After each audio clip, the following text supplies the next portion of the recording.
أرسط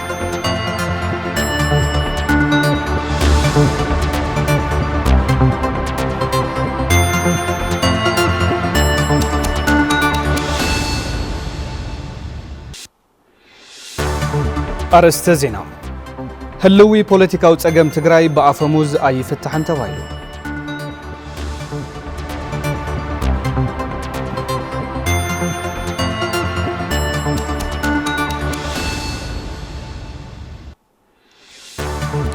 بيرو حرشان هافتي تفترون تقراي وحسنا مقبين من رقاقات يسرح كم زلو قليسو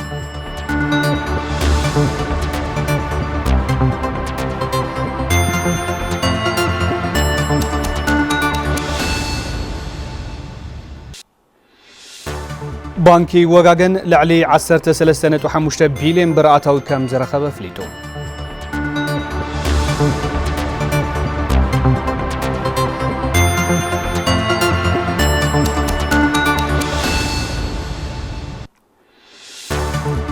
جنوسايد تግራይ ዓለም ለኸጠመተ ክግበረሉ ጻውዒት ቀሪቡ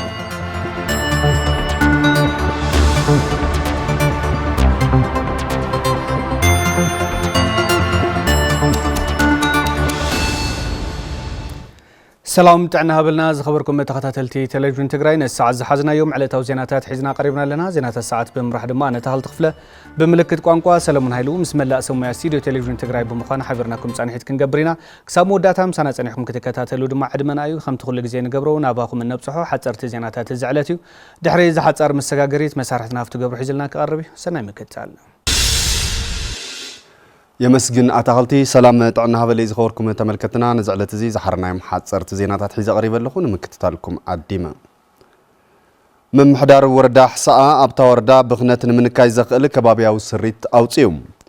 تزوت كبابيا والسريت أمرارها وردان تابيان أكلات فتحي مرحتا يمانوت أبالات بيت مخرن حفاش محبراتن تساتيفو ملوم تزوت السريت لعلى 10 شوعات شحنة برتر إيتو كم ذهب ولدما تقليس اللهم وانا محداري وردا حساء ايت موزي دببه تزوص السريت عقن زي بلو دقس نمتراف زعلم يلوم تزوص السريت لعل 17,000 نبراي حزبي دمص زهابولن عمت ملو تدخي ملو زات اخلي قطباي بزخونه جباب نمتقام زخل كم زخونه حبريتان ركبن وردا حساء قليصو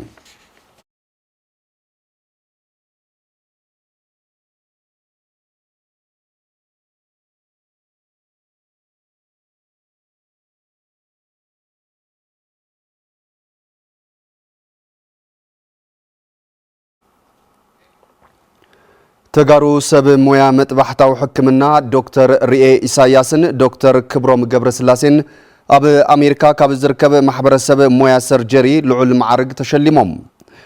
زوم سب مويا حكيم نزي كبرز بقعو عودي فلتات سرجري زت ألبو ممزنتات بقعت زوننو بمخانم استوهاب الشلمات مخانو تجليسهم نتي لعل معرق استحاريو دكتور رئي إساياس نخفلي نيو ميديا تلفزيون تجراي أب زاب ومبري باتي زرخبو شلمات عاوت أزيوم كم استحبونن زيد ما بغتصالي مويا وحلافنت كات كتفصم زخلي لهم محبر حكمنا تግራይ باتي ዝተመዝገበ عاوت استسمعو حبن لعل مخانو دما أب زوصو مبرهي تغيسو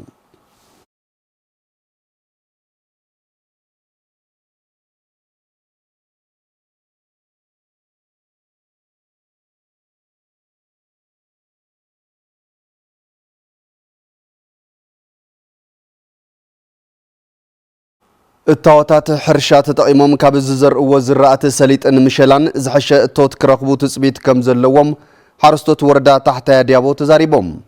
نبرتي تابع لملم حرستاي قبرو ردان قويتو من نقاشن التواتات حرشا اب متكام قد سمويا حرشا عزوز منبارو تزاريبهم حالا في بيت صحفة زفر كتبا وردا تحت يديابو اي تيمان برهانة اب تابع لملم زلو كنتات عبيت زراتي ناب كالوت كبابتات كسفح كسراح يلوم وانا محداري وردا تحت ديابو ايت قبر هيوت كيدو حرستوت مهرتوم نمدنفع اقبابتا ما تكنولوجي تواتات حرشا باب جزئو معبي سلطنا تقبارو مقبار اقداسي لهم وردا تحت ديابو طابيا لملم زركبو حرستوت تواتات تطايموم ابز زر وزرات السليط المشلان حرستوت نسمويا حرشان ابز ترخبو لعدة التساليتو كم صبصاب قدايات كومونيكيشن زوبا سمين معراب تقراي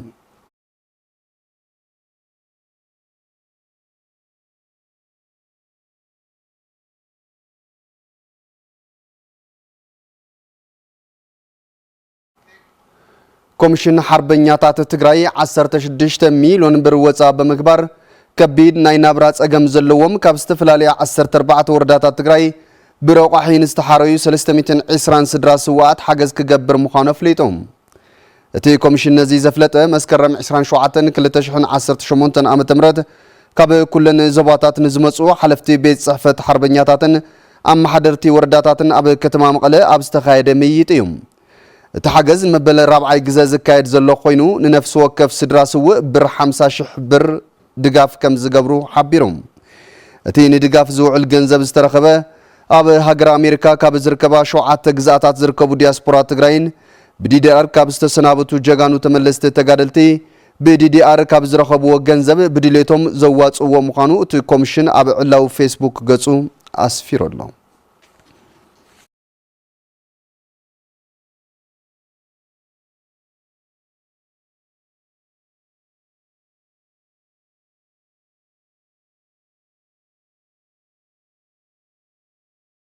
ካብ ወጻይ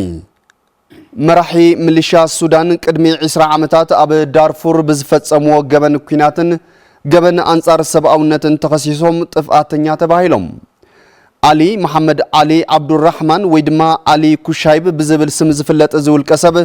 ኣብ ዳርፉር ምዝተፈጸመ ገበን ተኣሲሩ ኣብ ዓለም ለኻዊ ቤት ፍርዲ ክስ ዝቐረበሉ ፈላማይ ሰብ ከም ዝኾነ ዝተዘረበሉ ኮይኑ ንሱ ግን ኣና ኣይኮንኩን ክብል ተኸራኺሩ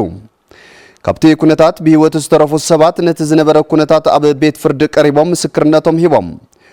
ዳያኑ ቦጎኖም አሊ ኩሻይብ ንዝተፈጸመ ሞት ምድፋር ዕንወትን ብምብርትታዕን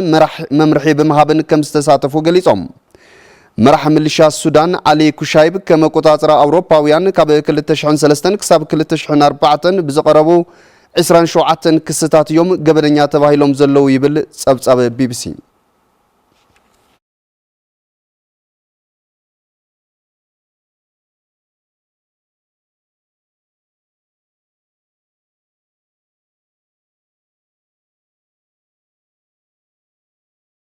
زخبركم تملكتنا نزعلت زي زحرنا يوم حصرت زيناتات زيوم نيروم سلت مكتالكم كبرتي هبلنا حزينا بمسارحتها تاخذ تخفلق مسكم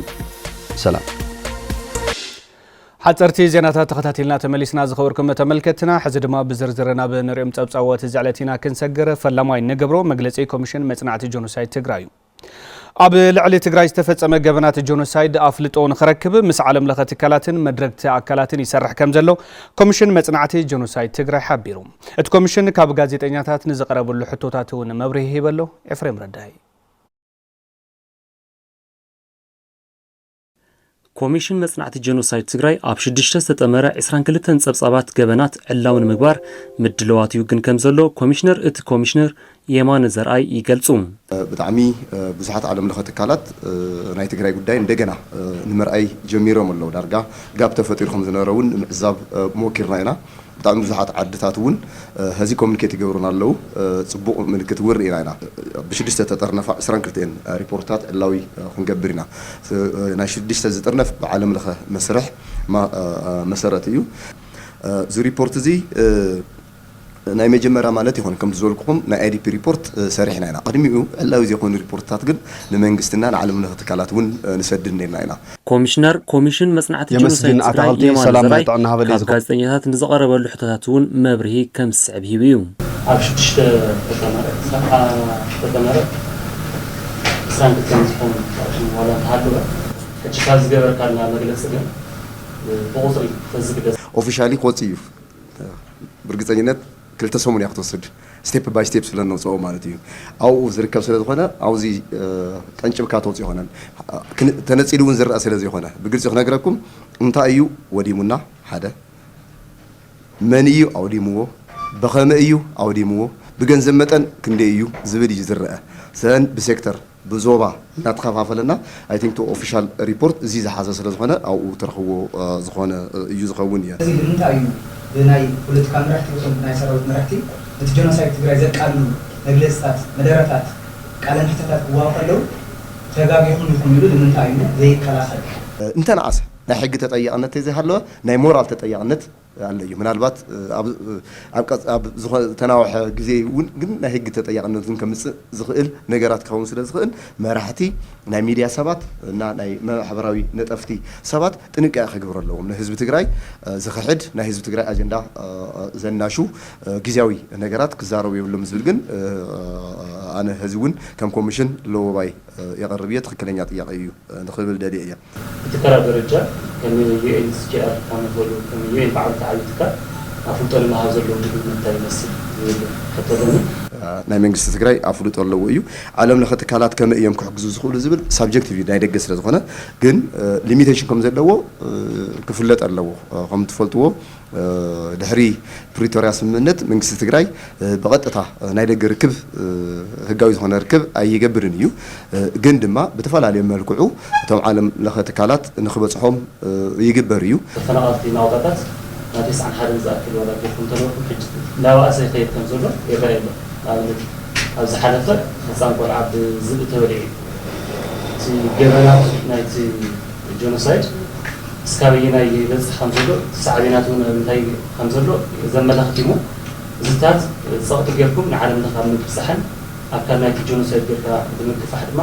ፍትሒ ንኽርከብ ዝግበር ሰዓረ ከም ትካልኩም እንታይ ዝመስል ናይ አይዲፒ ኣታሒዝካ ዝጠየቕካዮ እውን ትኽክል ኢኻ እዚ ሪፖርት እዚ ወፂኡ ዓለም ፈሊጥዎ እናሃለ ከም ህዝቢ እውን ተመሓየሸ ነገር የለን ካብ ተስፋ ኳስ ተስፋ እዩ ትብልዎ የለን ዝገደደ መሕዘንቲ ነገራት እዮም ዝኽሰቱ ዘለዉ እንዲያውም ዘን ሄዚ ሪፖርት ሒዘና ናምበር ተመሊስና ዓበይቲ ኬዛት ኣናእሽተይ ኬዛት ሰሪሕና እንደገና ካልኣይ ናይ አይዲፒ ዝምልከት ካልኣይ ሪፖርትስ ምውፃእ ከለየና እዩ ብፍላይ ምስቶም ዝምልከቶም ናይ መንግስቲ ሴክተራት እንደገና ተዋዲና ክንከይድ ኣለና ዝብል ሓደ ፕላን እውን እኒህና እዩ بتزامد زينا كوميشن مصنعتي جينوسايد تግራይ ዲያስፖራ ተጋሩ ዝህብዎ ድምፂ ጂኖሳይድ ክዝሕል ከም ዘይብሎ ገንዚቡ ኤፍሬም ረዳይ ከም ስዕብ ካረቦይ ኮሚሽን መጽናዕቲ ጂኖሳይድ ትግራይ ኣብ ዝሃቦ ጋዜጣዊ መግለጺ ዲያስፖራ ተጋሩ ንጂኖሳይድ ትግራይ ዝህብዎ ድምፂ ክዝሕል የብሉን ክብሉ ኮሚሽነር የማነ ዘርአይ የገንዝቡ ኣብ ዲያስፖራ ዘለው ተጋሩ ከም ተጋሩ ውዳበታት ከም ውዳበታት ድማ ምናልባት ኣብ ቀረባ ግዜ ተፈጠሩ ናይ ፖለቲካ ምዝሓላት ተይጸለዎም እዚ ናይ ህዝቢ ኣጀንዳ እዩ ናይ ፖለቲካ ጉዳይ ይኾነን ዓብይ ናይ ፖለቲካ ኣጀንዳ ኸውን ከም ዝግበኦ ይርድአና እዩ ግን ብወቅታዊ ናይ ጉጅለታት ፖለቲካዊ ጉዳያት ክጸልዎ ዘይግባእ ናይ ህዝቢ ፖለቲካ ጉዳይ እዩ ፖለቲካዊ ተኮይኑ እውን ናይ ህዝቢ ትግራይ ኣጀንዳ እዩ ናይ ወለደታት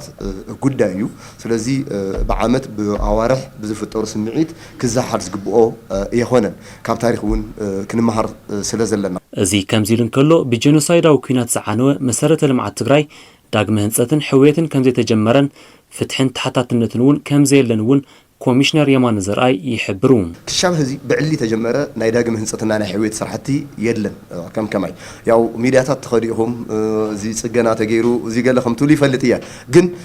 ኣነ ንሕና ከም ኮሚሽን ብንፈልጦ ድሕረ ኩናት ዝግበር ተወደበ ናይ ሕውየት ስራሕቲ ከምኡ ይኾነን ኢና ንኣምን ከምኡ ከም ዘይኾነ ኢና ንኣምን ንኡ ዝኾን ዶክመንት እውን ኣዘጋጅና ንፕላን ኮሚሽን ሂብና ፕላን ኮሚሽን እውን እናወደአ እዩ ናይ 5 ዓመት ናይ ዳግም ህንፀትና ዳግም ሕውየት ስራሕቲ ንሕና እውን ዓብይ ሓገዝ ኢና ንገብራኡ ብኡ መሰረት ተገይሩ ብስፍሓት እዩ ዝእተምበር እታ ናይ ህዚ ብ2 ወርሒ ብ3 ወርሒ ሓንቲ ትምህርቲ ቤት ንኽድካ ፎቶ ተልዕላ ዳግም ህንፀት እና ዳግም ሕውየት ይኾነን መጠን ኣብ ልዕሊ ትግራይ ዝተፈጸመ ጂኖሳይዳዊ ዕንወትን ዳግመ ምህነፅ ዝኸውን ገንዘብን ክንደይ ከም ዝኾነ ድማ ኣብ ቀጻሊ ዕላው ከም ዝግበር እቲ ኮሚሽን ኣፍሊጡ ህልዊ ፖለቲካዊ ጸገም ትግራይ ዝፍታሕ በኣፈሙዝ ዘይኮነስ ብምርድዳእን ልዝብን ኢሎም በመሰረት ጻውዕት ጊዜያዊ መምሕዳር ናብ ትግራይ ዝተመለሱ ብሽም ሓራ መሬት ክንቀሳቀሱ ዝጸንሑ ዕጡቃት ጸላቲ ፖለቲካዊ ዕላሞም ንምፍጻም ሓድነት ህዝቢ ትግራይ ንምዝራግን ዝሰርሕዎ ዘለው ሽርሒ ዝምከት ሓድነትና ብምጥንኻር እዩ ዝበሉ ድማ ላዕለዋይ ኣዛዚ ሓይልታት ጸጥታ ትግራይ ጀነራል ዮሃንስ ወልደ ጀወርግስ እዮም ነዚ ዝተገለጸ ብሽም ሓራ መሬት ክንቀሳቀሱ ዝጸንሑ ዕጡቃት ኣብ ከተማ መቐለ ኣቀባብላ ዝተገበረሉ እዋን እዩ ህይወት ሽበሺ توسخ له بشم حرا مريت كنقساقسو تصنحو عطوات ጊዜያዊ ምሕዳር ትግራይ ብዝገበሮ ጻውዒት ናብ ትግራይ ከም ዝመጹ ገሊጾም حيتنا وزتاخاخبنا مخنيات نحنا ناي سلام حيل خوينا ناي سلام حيلي فطيرنا تنጻጻር ዝኾነ حيل حسكا ናብ ትግራይ ንምእታው ይነሩ ተዋና ዓላማና እምበር ንህዝቢ ትግራይ ንምውጋእ ተዋሂሉ ዝተወደበ ኣወዳድባ ኣይነበረን መጀመርያ ተነ መጀመርያ ዝነበረ ካይዳ ማለት እዩ ድሓር ቶም ንትግራይ ሙሉእ ንሙሉእ ክሒዶም ፀረ ህዝቢ ትግራይ ክንስለፍ ዝደልዩ ዝነበሩ ሓይልታት ምስ መፅና ተቃልሲ እንዳተባላሸው መፅዩ መንግስቲ ጻውዒት ገይርሎ ትውሳኔ ስንኩ ውሳኔ ምኖረይ በቃ ምስ ብጻየ ምሳይ አጎን ይልቅስ ነበረ መخحድ ነገር ይዚ አይ ጌጋ ይለ ተመሊሰ ለኹ ብቅረታ ኸይደ ካብኡ ትሉ ነበረፍቱ ናይ ሓራ መሬት ግን ካብኡ ዝገደ ቅረታ አይን ሓዝና መጽና ኒና ማለት እዩ ዘምፀን ካብኡን ብቅረታ አይመጽ መንግስቲ ግዚያው ደሞ ጻውዒት ምስጋረ ጣዕም ተሐጉሰ ሃመት ተሐጉሰ ካተልካኒ አው ነረ ቅድሚኡ ተተመለስና ስታይና ክንከውኑ ሃይም ኩልና ለልሐሳብ ብዙሓት ለና ህዝኹም ንሓስብ ነርና ተተመለስና ሳይውልና አው መንግስቲ ግዚያው መንግስቲ ደስ ዜና ደጸውዕን ጻውዒት ዳሪው በቃ መንግስቱ ካስ ይقريتهم تقبلنا تزلون قبلوا منا دحر صوعنا من معلت حدريت لنا إلنا وصينا قطع نازي عمصينا مالتي اللوي بوليتيكاو ጸገም ህዝብ ትግራይ ዝፍታሕ በአፈሙ ዘይኮነስ ብልዝብን መረዳእን እዩ ክብሉ ወሲኹም ገሊጾም ለለው ችግር بحساب لا መንግስት ዲዩ ላ ህዝብ ዲዩ አቅሪበ ንክፍታሕ ለይ ክጽዕርለልን በይ بعرسي هكاك زرافي للخانة وساني وسينا لفتح مفتح حمد الله أمين اللي أنا تجزي منجز تصوّعت جيروانيا زي ترجيفو كلنا بوتو نفتح الله تبورد ودينا بتار جميرواني نفتح خمسة إحنا مصينا هنا كملنا سلوا تموليسنا حد قلف خينا حتنا نحطت حتنا نمرس نهرك زي تودينا حد قلف كوني للحس نعرف اللي هاليو عدنا ظهر فوا المقلة ظهر فوا مش مبان الحمراس مقلة ظهر فوا ونلويه زيهم حدنا تقرنا أنا كنا نصلب نخيل تاز جمرنا يا قالسي خنك على مسزنا خوينا مس مرحتنا خوينا إهن مهين تاهلنا تازرت كفتت قربنا مسزنا خوينا خنك على سلنا لنا كم تازو السنايا حزون تأثر في حيلي كمت خيل على وزل ملختي خلف زللي على في بيرو سلام ጸጥታን ትግራይ ጀነራል ፍስሐ ኪዳኑ ፍስሐ ማንጁስ በብዙሕ መስዋዕት ዝተረኸበ ውዕሊ ፕሪቶሪያ ተፈጻምነት ክሉ ኣብ ሓድነትና ክንሰምር ይግባእ ኢሎም እቲ ናይ ትግራዋይ ናይ ሰላም ድሌትን መፍትሒኡ ሰላማዊ ቃልሲ ዝብልን ብግብሪ ስለ ዘረጋገጽኩም ብጣዕሚ ዝሕጎሰሉ ናይ ኩሎም ምሽጥር ዓወታትና ሕሉፋት ናይ ወለድና ይኹን ናይ ዕጥቂ ቃልስና ይኹን ናይ ጽንተት መኸተና ዘዕወትናሉ ካሊ ምሽጥር ይውሉ ምሽጥር ሓድነትና ኣብ ሓደ ምዕሳልና እዩ تعلوي عزاز سراوي تجراي جنرال يوهانس ولد جورجس حادنة حزب تجراي كلحلح زكايدو زلو شرحتات زمكتو حادنتنا بمستام ايلهم حجون اب تحت صلاح خوين حزبنا جنسايد زفصملو انقالات علو زقتللو بقانقو بباهلو كيمهر كيزارب الشمع يقوم مننت كقير ناتباهله زغافع لغزي نازل أبز جزيزي نتفقن جزيتات أبز تجرايز بس حزر لصقاي من واحد زين فكرني أتناوش أنا شجروني حد حديقون سألاتنا متشوفنا تازفتر تزي أرمنا بوليتيكيا تازي خرم كل اللون عدل زلهم عام زلهم زين مستخال كروار والله زخبركم تملكتنا سنة سرعة كوابلا بشم حرام مريت كنكسقسو زصنحو عطقات تخاتلنا تملسنا حزد ما بزرزرنا بنريهم قتلو زقرب زينا خنسجر بيرو حرشان هافتي تفترون تجراي وحسنا مقبن مرقاتنا بعداق علم توداداري زخون مهرتين مقرابن يسرح كم زلو قليشم اتبيرو نزز بلا عب الزوبا سمين معراب تجراي ورداتات تحتاي قرارون اسقدن مروزر تتقيمون بكلاستر مشلان طافنا بستزرق بلوص تمكرو ابز تعذب لوانيو يرساليم غرمدن بيرو حرشان هفت فترون تجراي أب وردات تحتاي قرارون أسجدن مرزر تقيمون بكلاستر أب زرو حرستوت عدة الساليت حرستوت وردات تحتاي قرارو أبي بلس مفراينات كلتاشن 10 منتن عم تمرتن مدنفع بكلاستر توديبهم مرزر أف بمزرع زحشة مهرتين محفاظ تسفال لنا يبلون تفتنا يكن محيجن حد بمسمار زرو سلازلو صبولو تلنا مداريا وني كن محي بزح مداريا أي تنير أي تكمن زعم فينا بليزر نيرو يجن قبوا مداريا جرنا صحي وني قدم صار صحي تطعمنا له تاو بإدنا وني هنا تودي بناس لزخنا ብጣዕሚ ታፍተ ዝሓለፈ ለብዘን ጽቡቕ ተስፋ ኣለና ሓረስቶት ወረዳ ኣስገደ ጣብያ ሰላም እዮም እዞም ሓረስቶት እኹል ምድላው ገይሮም ቀልጢፎም ዝባጽሑን ውጽኢታዊ ዝኾኑን መልካን ካልኦት ምሩጽ ዓሌት ምሸላን ከም ዘርእዩ እዮም ዝገልጹ መጸለም ዝበሃል እውን ነይሩ ብጣዕሚ የጥቃና ነይሩ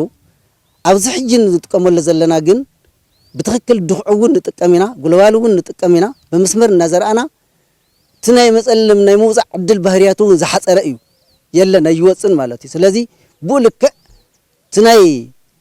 እኽሊ ወጽኡ ተጻራራይ ኮይኑ ንኸይዓቢ እተት ንኸይድግፈና ዝጻረር ዝነበረ ዕድሚኡ ስለ ዝሓጽር ስለ ዘሎ ስለ ዘይወጽእ ስለ ዘይጥቃዕና ዘሎ ብልክ እተትና እውን ብጣዕሚ ስለ ዝቕጽል ጠቓምነትና ዝለዓለ እዩ በተን ዘርአና ቅድሚ ሕጂ እንታይ ናይ ክራኸብ ታቆለምና ይሐልፍ ነይሩ ሕጂ ንዘርአ ዘለና ድማኔ በክላስተር ተወዲብና ንዘርአ ዘለና እቶትን ታበይና በይን ፍሪኡናይ ብጣዕሚ ጽቡቕ ነው መረወይ ዝበሃል እኽሊ ጽቡቕ ይብጣዕሚ በደረጃ ትግራይ 240,000 ብክላስተር ጣፍ ምሸላ ስርናይ ሰሊጥን ምሸላ ባሕርን ከም ዝተሸፈነ ዝገለጹም ሓላፊ ቢሮ ሕርሻን ሃፍቲ ተፈጥሮን ትግራይ ዶክተር ኢያሱ አብርሃም ካብ ብክላስተር ዝተሸፈነ ዘራእቲ ብማእኸላይ ካብ ሄክታር 27 ኩንታል ብሓፈሻ ድማ 17 ሚሊዮን ኩንታል ክርከብ ትጽቢት ከም ዝግበር ይገልጹ 240,000 ለኣክል ብክምሓ ክላስተር መፍረይት ሓርሶት ተዳሒዙ ስለዚ ታይን ሓሲብና ዘለና ካፍቲ ክላስተር መፍረይት ሓወስቶት ብማእኸላዊ 17 ኩንታል ክነግኒ በትልሙድ ለሎ ባህላ ድማ ብ19 ኩንታል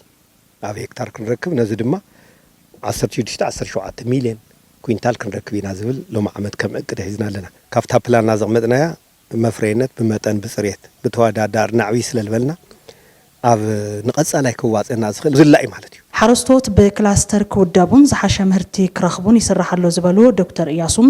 መንግስቲ ኣብዚ ፍሉይ ትኹረት ብምሃብ ተረባሕነት ሓረስቶት ንምርግጋጽ ክስራሕ ኢሎም ኩታገጠም ዝኾነ ሓረስቶት ዘርኢናያ ዝበለጸ ከምፂሞ ኣነ ናሎም ዓመት ስለዚ ኣብ ምሸላ ክላስተር ኣለዋና ካልአይቲ ኣብ ጣፍ ክላስተር ኣለና ሳልሳይ ኣብ ስርናይ ክላስተር ኣለና ረብዓይ ኣብ ምሸላ ባሕሪ ክላስተር ኣለና ሓምሻይ ድማ ሰሊጥ ክላስተር ኣለና ምናልባት ዳጉሻውን እቲናዮ ኢና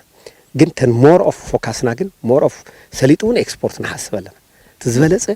ኣስገደ እዩ ሰሊጥ ትዝበለጸ ታሕተይ ኣድያቦ እዩ ትዝበለጸ ጸለምቲ እዩ ትዝበለጸ ድማ ሑመራ እዩ ናይ ሰሊጥና ስለዚ እቲ ዝዓበየ ዓሌት ልርግነውንስ እዩ ናብ ኤክስፖርት ስታንዳርድ ንብለልና እውን ብዝመልክዕ እንተኸይና ዝሕሸ ክኾነ እዩ ዝብል ቅምት ኣለኒ ኣብ ሓደ ከባብታት ትግራይ ምሸላ ሕንዚ ይረአሎ ዝበሉ ዶክተር ኢያሱም ሓረስታይ ምህርቱ በትባልዕ ከይጥቃዕ ቀልጢፉ ዝተዳለወ መድሓኒት ገዝኡ ክጥቀም ይግባእ ድማ ኢሎም ኣብ ልዕሊ ህዝቢ ትግራይ ዝተፈጸመ ጆኖሳይድን ዝቕጽል ዘሎ ጥሜትን ማሕበረሰብ ዓለም ቆላሕታ ክገብረሉ ፋውንዴሽን ሰላም ዓለም ጸዊዑ ማሕበረሰብ ዓለም ንውዕሊ ፕሪቶርያ ሲዒቡ ጉዳይ ትግራይ ኣጀንዳ ክገብሮ ዘይምኽኣሉ ዝወቐሰ በቲ ትካል ዝተዘርግሐ መጽናዕታዊ ጽሑፍ ጽንተት ትግራይ ብሕቡእ ይቕጽል ምህላው ኣብርዩ እቲ ዝቐረበ መጽናዕታዊ ጽሑፍ መሳርሕትና ገብረ እግዚአብሔር ሃይሉ ዳሲሱ ዮርዳኖስ ገብረ ስላሴ ድማ ከም ስዕብ ተቕርበ But Tigrayan civilians are bearing the brunt of brutal violence. ኣብ ምብራቕ ኣፍሪካ ብመስካዕ ካሕይነቱ ዝፍለጥ ኩናት ጥሜትን ጀኖሳይድን ትግራይ ኣብ መድረኻት ዓለም ትኹረት ከይረክብ ስቃይ ትግራይ ንምንዋሕ ዝግበር ዘሎ ስትራቴጂ ምዃኑ መጽናዕታዊ ጽሑፍ ዘቕረቡ ምሁራት ገሊጾም መምህር ዩኒቨርሲቲ ማንቸስተር ዶክተር ተክለ ሃይማኖት ወልደ ሚካኤልን መምህር ቱፍተስ ዩኒቨርሲቲ ብርሃነ ገብረ ክርስቶስን ኣብ ዘውጽዎ መጽናዕታዊ ጽሑፍ ትግራይ ኣብ ቀጻሊ ዕጽዋ ብምሽማማ ኣብ ልዕሊኣ ዝተፈጸመ ጀኖሳይድ ዓለም ለኸ ኣቓልቦ ከይረክብ ይስራሕ ምህላው ወቂሶም ኣብ ዓለም ጀኖሳይድ ዝተፈጸሞም ህዝብታት ቅልጡፍ ሕዌት ዘረጋግጽሉ መስራሓት ክዳለወሎምን ብህይወት ዝተረፉ ድማ ቀልጢፎም ካብ ኣእምሮኣዊ በሰላም ንክድሕኑን ኩሉ ዓይነት ሓገዛት ክግበረሎም ንቡር ምዃኑ ዝጠቐሱ እቶም ምሁራን ኣብ ትግራይ ዝቕጽል ዘሎ ጸገም ግን ነቲ ጀኖሳይድ ዘጋድድ ምዃኑ ጠቒሶም ጀኖሳይድ ዝተፈጸመሉ ሕብረተሰብ ቀልጢፉ ክሓዊ ዘይምስራሕ ካብቲ ሓደጋ ዝድሓኑ ሰባት ድማ ካልኣይ ግዜ ጀኖሳይድ ይፍጸም ምህላው መረጋገፂ ምዃኑ ዝጠቐሰ በቶም ምሁራት ተዳልዩ ኣብ ፋውንዴሽን ሰላም ዓለም ዝወፀ መጽናዕታዊ ጽሑፍ እቲ ተግባር ከባቢያዊ ዘይመረጋጋእን ግዳያት ድሕንነት ከይስምዖምን ምኽንያት ይኸውን ምህላው የበርህ سقطا ማሕበረሰብ ዓለምን ጉዳይ ጀኖሳይድ ትግራይ ኣብ መድረኻት ዓለም ክርሳዕ መጽዓርን ብህይወት ዝተረፉ ሰባት ካልእ መሪር ህይወት ክመርሑ ምፍራድ ኣእምሮኣዊ ዘይመረጋጋዕን ዞባዊ ቅልውላው ክነግስን ኣፍደገ ከመ ዝኸፈተ ዘርኢ እቲ መጽናዕታዊ ጽሑፍ ሕብረተሰባዊ ምጥርጣር ጥሜት ስደትን ተስፋ ምቁራጽን የዋልድ ምህላው የርኢ ብሓደ ገጽ ጀኖሳይድ ትግራይ ካብ ዓለም ክርሳዕ ጻዕሪ ይግበር ብኻልእ ገጽ ድማ ማእኸላይ እቶት ዝነበረን ከተማታት ትግራይ ኣብ ዝሕዚ እዋን ናብ ድኽነት ዝኣተዋሉ ሃዋሁ ይረአ ምህላው ዘበርህ እቲ መጽናዕታዊ ጽሑፍ ከተማታት መቐለ ዓዲግራትን ሽረን ከም ኣብነት ብምጥቃስ ተፈጢሩ ዘሎ ማሕበረ ቁጠባዊ ቅልውላው ይደስስ ኣጀንዳ ትግራይ ካብ መድረኻት ዓለም ብምኽዋል ኣብ መሬት ዘሎ ክውንነት ከረስዕ ከም ዘይኽእል ዘርኢ እቲ ጽሑፍ ማእኸላይ እቶት ዝነበሮም ብመሃያ ዝመሓደሩ ኣገልገልቲ ዝተፈላለየ ሞያ ዘለዎምን ሰራሕተኛታት መንግስቲ ህይወቶም ካብቲ እዋን ኩናት ከም ዘይሓይሽን ተገዲዶም ንልመና ይቃልዑ ምህላዎምን መረዳእታ የቕርብ ንኽልተ ዓመታት ዝተኻየደ ጆኖሳይዳዊ ኩናት ኣብ ትግራይ ትካላት ንግዲ ኢንዱስትሪታት መጓዓዝያታትን ባንክታትን ብመንግስቲ ኢትዮጵያ ኮነ ተባሂሉ ከም ዝተዓጽውን መሳርሒ ኩናት ከም ዝተገበራን ዘመላኸተ እቲ መጽናዕቲ ሕብረተሰብ ባዕሉ ንባዕሉ ዕዳጋ ከየካይድ ብድሮናትን ኣውሮፕላናትን ዕላማና ተገበረ ምጽንሑ የርኢ ድሕሪ ውዕል ፕሪቶሪያ ሕቡእ ጆኖሳይድ ይካይድ ምህላው ዘበርህ እቲ መጽናዕታዊ ጽሑፍ ከተማታት ትግራይ ማእኸላት ተመዛበልቲ ካብ ምዃነን ብተወሳኺ ፍልፍል እቶት ትግራይ ዝነበሩ ምዕራብን ደቡብን ትግራይ ብመንግስቲ ኢትዮጵያን ክልል ኣምሓራን ክመሓደሩ ብምግባር ልዑል ሃፍቲ ከዋህልሉ ዝጸንሑ ብሚልዮናት ዝቑጸሩ ተጋሩ ኣብዚ ሕዚ እዋን ተጠወርቲ ክኾኑ ከም ዝተገደዱ የብርህ ጥሜት እኽሊ ምስኣን ጥራሕ ዘይኮነስ ኣብ መንጎ ማሕበረሰብ ዝነበረ ምትእስሳር ይበታትኽ ምህላው ዘርእዩ እቶም ተመራመርቲ ጥሜትን ጆኖሳይድን ትግራይ ካብ መድረኻት ዓለም ብምኽዋል ክርስዕ ከም ዘይኽእል ብመርበብ ሓበሬታ ፋውንዴሽን ሰላም ዓለም ዕላዊ ዝገበርዎ ጽሑፍ የመልክት زخبركم تملكتنا زينات التلفزيون تقرأ أخم مكتالة تركبوا كابزي بمغصال صبصبات بيزنس زعلتنا وخم كنا بتصح صبصبات بيزنس زعل بتقرب لنا مسارحتنا لوام قبر خيداني حبرنا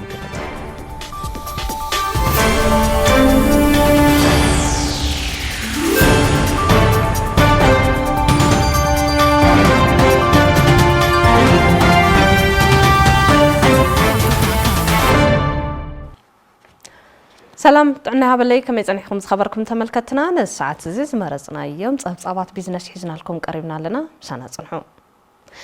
ሚኒስትር እቶት ጨንፈር መቐለ ኣብ 2018 ዓመተ ምህረት ካብ ከፈልቲ ግብሪ 7.8 ቢልዮን ብር ንምእካብ ይሰርሕ ምህላው ኣፍሊጡ ሚኒስትር እቶት ጨንፈር መቐለ ኣብ ኣፈጻጽማ በጀት ዓመት 2017 ዓመተ ምህረት ዝተመሓየሸ ኣዋጅ ግብርን ትልሚ በጀት ዓመት 2018 ዓመተ ምህረት ኣመልኪቱ ኣብ ከተማታት ሽረን ራስላስን ኣክሱምን ምስ መድረክቲ ኣካላት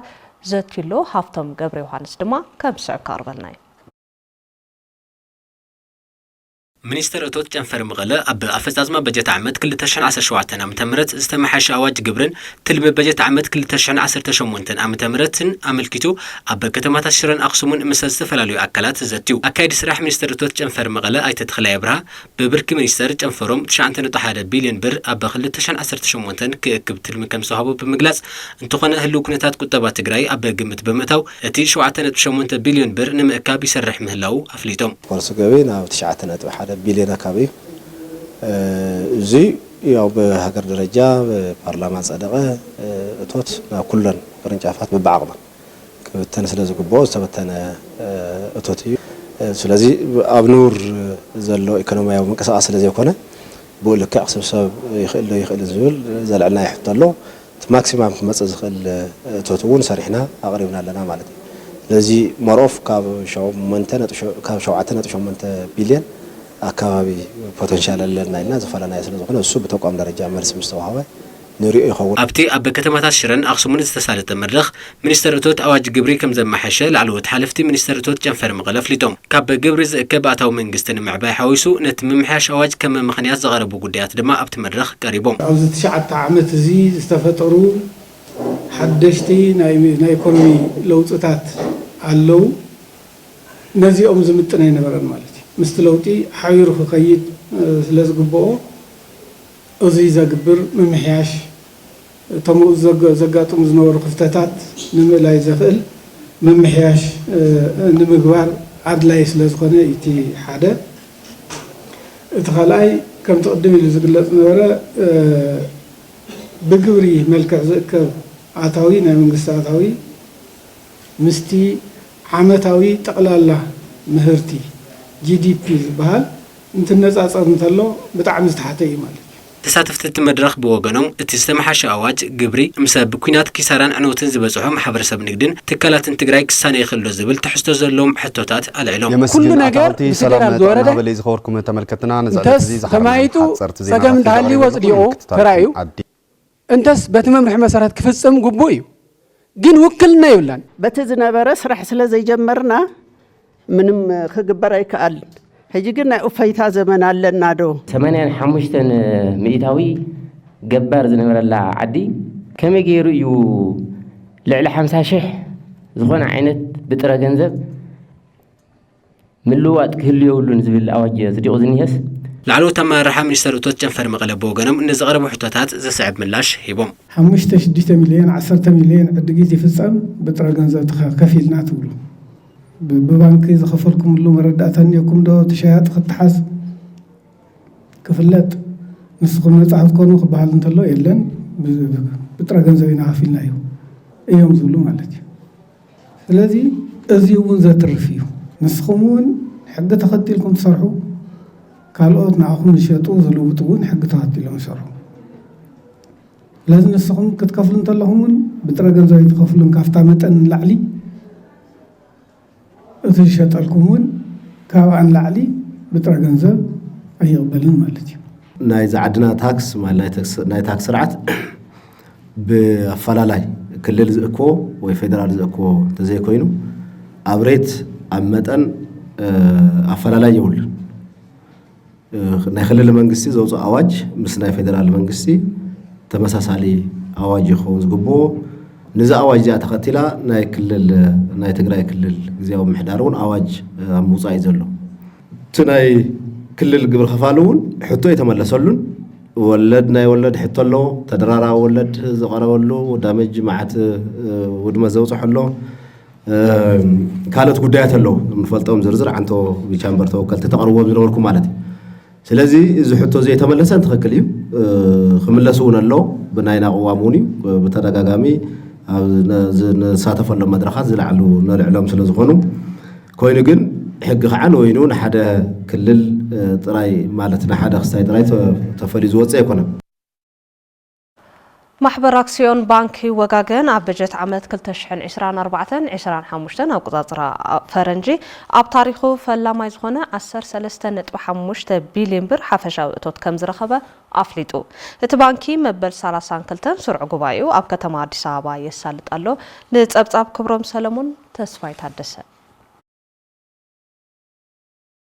أبو منور بورد محور أكسيون بانك وجاجن أيت عبر شوسين بانكي أبجت عمد خلتشن 24-25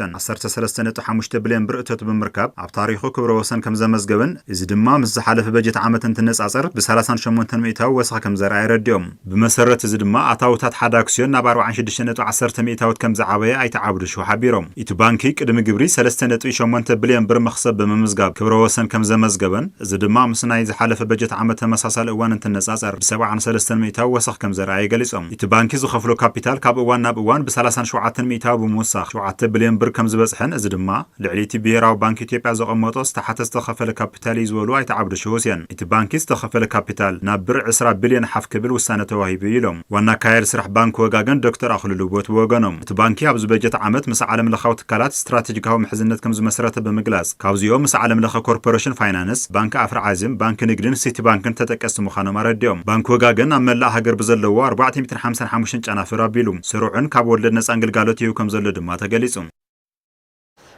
ብምስዓብ ሸርፎ ጻዘር ሰደቃ አንጌድና ክንሰናበት ለዋም ገብረ ኪዳን ምሳኹም ጸኒሐ ሰላም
ጸብጸባት ቢዝነስ ተከታተልና ተመልስና ዝኸበርኩም ተመልከትና ዜናታትና ካብ ቀጥታ ፈነው ሳተላይት ቴሌቪዥን በተወሳኺ በፌስቡክ ዩቲዩብን ኣብ ቀጥታ ፈነው ኢና ንርከብ በዞም ዝተፈላለዩ መማራጽታት ዜናታት ቴሌቪዥን ትግራይ ክትከታተሉ ዓዲመ ናብ ጸብጸባት ስፖርት ዝዕለተ ከስግረኩም ጸብጸባት ስፖርት ውሽጥ ዓድን ወጻን ድማ ድሕሪ ዝሓጻር መሰጋገሪት መሳርሕትና ተኸስተሓጎስ ይሕዝልና ክቐርብ ሓብርና ንከታተል يغني تخلتي سلامة تعنا ولنا صفصا سبورت ساعة زنا قريبنا لنا كوعس سجري زملكة حبريتا فلا حبريتنا يوم قطمات بريمير ليج إثيوبيا كل تشحن 10 شومنتن كتصالي سومن كجمهور توالي تصويت جبر غانتات كوعس سجري تجراجن حزون أكايد أنك عريا كم زجبا نبارات صوت جالي تملو حيلهم كرستوس حلو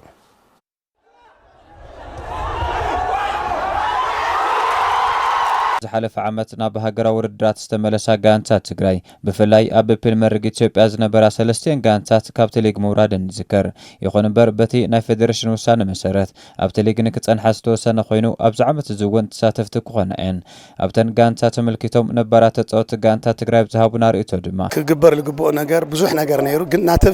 تفتب كل جزء واقع إلى خفلكا نا خيدن سلستين وريدن متسنين حمل وردات ولطيو مالت كسلطات جميرها كم جميرها زججتو تنورة أمرارها كله ناس للسينية تقليل النجرة بتعمل دخمة ينيرو ذنكلا كلنا تجري من بيزي ولاني معلش خزن إحنا ترانس كلنا نار القطري بي سي نيرو لا تكاقات مثل لمد الحظ يوم الموزون خزنا سلسين كل رأخونا أنا قل معلش سلسين زن بريمير ليج تاتفنا تجري كلوات تتكل بعدي ولاني بيانس كل شيء عم مجزء تدرك تو طرنت لتجود تجاوتيس بمنتهى تحسابنتي جبر لوي هذا المثالي نيو بزحت تجاوت نيو إسرا عسرت حمشت تجاوت تجارو غير خالي حواسي الخم تجاوت بتجريول إسرا كود جمت خا شعات حمشت مجبارجن أدفانتيجوس تأيو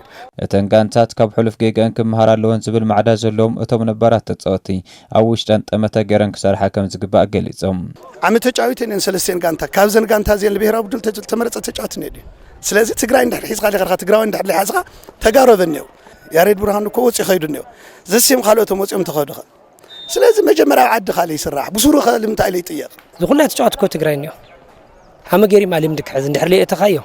خزي لا زين كلات لا سعرا نيرن لمن تايزومنا على نقول عليه مكره عدل لكن بريمير ليج حلي فنيا توم لا تمكر نور قول تايزوم نيو لمن تايزوم نيو سوم فيتك جورو خليه مجمرة مسارات لا يقولون أجر يا وجزا فراسيكو سجمر بروجكت نيوا كبروجكت كتا أساسر نيو مقالة كنما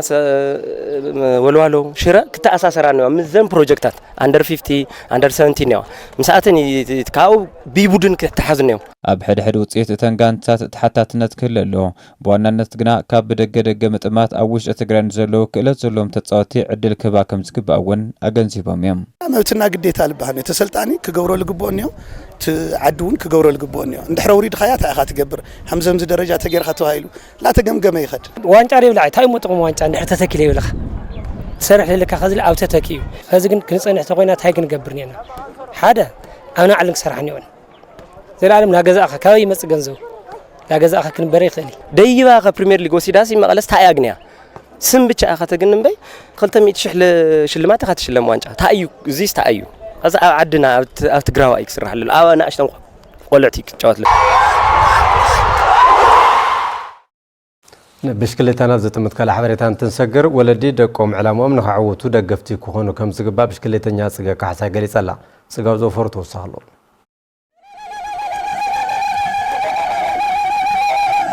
قشي كحساي كيروسن ويزرو محراق قناون ولدت وراداريت بشكليتنيا صغي كحساي ايوم ولادو مناب سبورت كتزنبل دليت كم زينبرو من بدفيت ممهران نابت سبورت كم زاتوت بمزخخر بتحز يتمزغيب زلو وصيت دما حغوسات مقانو ميغلصو ناسرح غبرناي يدالنا يرانا بلاي مفلاطي نزي اجن كيف لي بزوانا خوينو لا تريا غدي لاو يال تخيد نيرا هزغينا انا بلاي مفلاطي يعنقفا نيرا سرح قبرنا يا تسرح لك أو ما مهران تخاطاتي لهم زي وطيتا فليتو يتعنقوا فلنا إلوني عامل بعال مهر كيرس مالتيو تقصل خسيله كاو شاو مسقصلت جن عدلاك تفلت خيلاك شاو لما عنتي مكان الولد دال لمخرعس ولا لها قرا كتو خراع خيلا مالتي نابط عم عوي مسقانا مسقين ايه بزن ورن سمعيتون أزيرية لا في استعلا بتحقص على ويت أتنيا مالتي يمنا بطعمي الحلفة يوقع طعم تسمني يوقع زمني بطعمي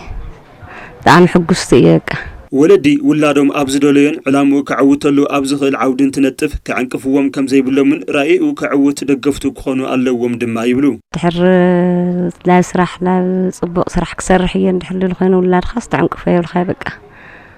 لا صبق سرح لا سرح الخال ليش تعنكفو يولخي أي خلال خلال تحقسن أكان بقى مزرق هو بعيني الرق هو جن بزل نورني دوري لا زي سمعت حواس مليسات النية إن بحكي العداي لسبعي التخرع سل الخنات كلها من يقور اللي يكبل دلي كل ولادون هم زي غير بنا ريو جن لو ولادو انقفات لي فتر كون يلدلي أنا يسمعني بحكي بتيز تجبر الله كبابلا مسكانة أزغربت بشكليتين ياتسجي كحساي قتيلهم أبزو مسؤول الدرات ون كابزيز بلس أوصيت نمزجاب كم تسرح تجلس زوتيت زينا بيني وتيت خوني بزح تساتفوا لينا ياو كابزي لولت كم سيلة تسفى يقبر زي جمارن دينا ولا ورد شامبيون مجمر تاكسي تساتفة كابزي لولت عبيتي مدرخات كعوتي يلة تسفى يقبر حابو سني قيل خد لخنا كل جزء ونقول نعم تكونوا زوجات قدام مسفن إندستري إنجنيرين ملا استافنا تعميل مسكن أبزي درجة نكتبتح بمورالين جنزبن دقف نزجابرو لا أصل تنتان كمون تكال مسفن حتى مسين إنجنيرين مسجانا ومغربهم يوم زين سبورت ساعة فزازي مناس اللي تمكتاركم مدينة مسكن نابه زخبركم تملكتنا حصرتن زرزر زيناتاتن كومدما صبصوات بيزنس سبورتن زحز علتاو زيناتاتنا بزازيمنا تلفزيون تግራይ مريصكم سلتكتاتلو كبرت هابلنا ببزلخمو سناي غزم